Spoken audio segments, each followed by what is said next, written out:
안녕하세요. 내 아이만큼은 나와 다른 삶을 살기를 바란다의 저자 조영입니다. 여러분은 스스로 생각하실 때 자신을 먼저 챙기는 이기적인 사람인가요? 아니면 내가 좀 불편해도 가족과 지인을 배려해서 양보하는 이타적인 사람인가요? 전 어릴 적에 가족들에게 그리고 친구들에게 참 이기적이라는 얘기를 많이 들었어요. 제가 생각을 해봐도 그때 저는 참 이기적이었고 저밖에 몰랐던 것 같아요. 근데 말이죠. 지금 제가 생각을 해보니까 그때 이기적이길 참 잘했다는 생각도 저는 해요. 그 이유는 제가 뒤에서 차차 말씀을 드릴게요. 얼마 전에 50대 한 여성분께서 고민을 털어놓으셨어요. 고민의 핵심은 내가 너무 이기적인 건 아닐까 였어요. 집안일도 내 몫, 아이들 케어도 내 몫, 아내 역할도 내 몫, 게다가 연로해지시는 부모님을 케어하는 것도 내 몫. 이렇게 해야 될 역할은 너무나 많고 이것만 해도 시간이 부족한데 그녀의 마음 한켠에는 나를 찾고 나를 성장시키고 싶다라는 그런 욕구가 있었어요. 그래서 저희 퀸즈의 교육 커뮤니티에 참여를 하셨고 배움에 열심을 다하셨죠. 그런데 문제는 시간이었어요.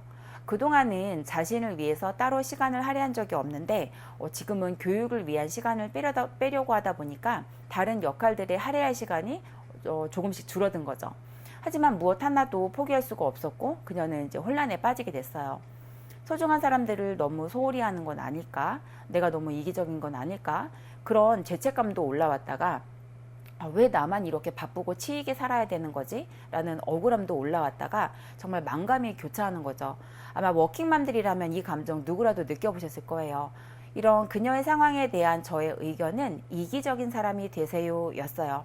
많은 분들은 이기적이라는 단어를 부정적으로 봐요. 예전엔 저도 그랬고요. 하지만 이기적인 것에 대한 명분과 의도가 분명하다면 결국 그 이기적임으로 인해서 내 소중한 사람들을 지킬 수도 있다라고 생각을 해요. 예를 들어 보면 20대의 저는 정말 이기적이었어요. 어려운 가정 환경에서 제가 자라다 보니까 4년 내내 아르바이트로 대학 학비와 생활비를 벌어야 했거든요. 그렇다 보니까는 수업이 끝나면 바로 아르바이트를 가기가 바빴죠. 또 설령 시간이 난다고 해도 과제를 하거나 그 당시 제가 영어를 독학으로 공부하고 있었기 때문에 그 영어에 이제 시간을 써야 돼서 친구들과 교제할 시간적 마음적 여유가 전혀 없었어요. 저는 친구들에게 가난을 들키기 싫어서 저의 상황을 설명하지 않았고 친구들은 제가 저밖에 모른다고 결론을 내더라고요. 그렇게 자발적 왕따가 된 저는 그냥 이기적인 애로 낙인이 찍혀버렸어요.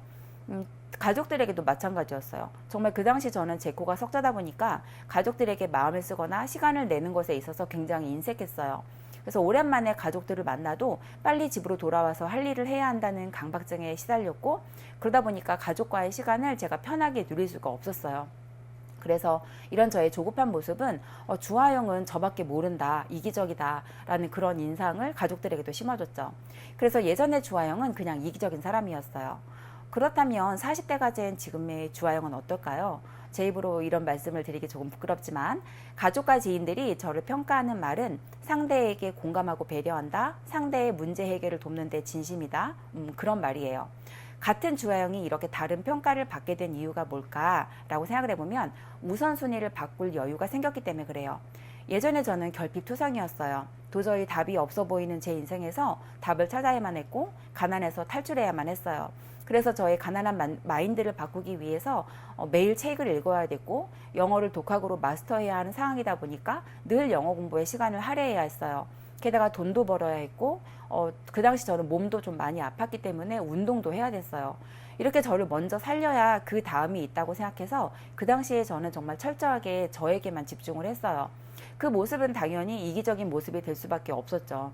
하지만 지금의 저는 자수성가 영어 학원장이 되었고 책을 쓴 저자가 되었고 건강적으로도 매우 좋아졌어요. 이렇게 저를 먼저 살려놓고 나니까 저의 소중한 사람들을 보살필 마음적, 경제적 여유가 생기더라고요. 게다가 저를 살렸던 그 경험으로 인해서 현재 같은 문제에 시달리고 있는 다른 사람들까지도 도울 수 있게 됐고요. 그래서 저는 시작은 이기적이더라도 결국 이타적으로 가면 충분히 괜찮다라고 생각을 해요. 고민을 털어놓으셨던 그분도 상황은 같아요. 매일 진수성찬으로 저녁을 차려주던 엄마가 냉장고에서 반찬만 꺼내서 저녁을 차려준다면 가족들의 원성을 살 수가 있죠. 그리고 매주 찾아뵙던 부모님을 찾아뵙지 못하면 서운해하실 수도 있죠.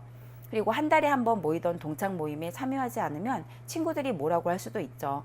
하지만 내게 주어진 24시간을 내가 선택하지 않으면 남들의 선택에 의해서 그 시간이 쓰여지고 그 결과는 오로지 내가 책임을 지는 게 인생이라고 저는 생각을 해요. 그래서 저는 나를 성장시키고 채우기 위해서 시간을 할애하는 것에 대해서는 조금 이기적이어도 된다라고 생각을 합니다.